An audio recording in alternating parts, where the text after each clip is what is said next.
Snacks கேட்க தெரிஞ்சு உனக்கு அதை யார்கிட்ட கேட்கணும்னு தெரில பார்த்தியா அப்படின்ற மாதிரி தான் மைண்ட் வாய்ஸ் இருந்துச்சு. என்னென்னு பார்த்தீங்கன்னா ஈவினிங்கில் பாப்பா வந்துட்டு ஸ்நாக்ஸ் கேட்க ஸ்டார்ட் பண்ணிட்டாங்க.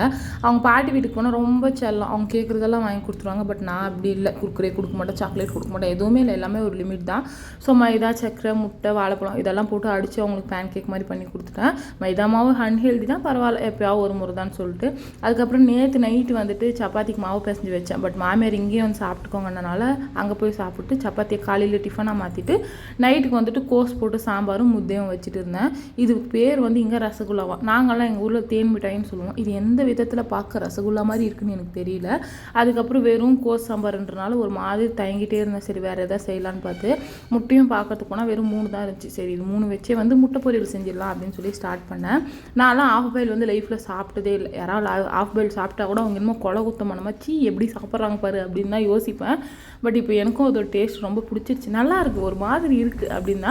ஸோ எனக்கு ஆஃப் பாயில், ஆம்லேட், முட்டையை விட எனக்கு இந்த மாதிரி பொரியல் செஞ்சு சாப்பிட ரொம்ப பிடிக்கும்.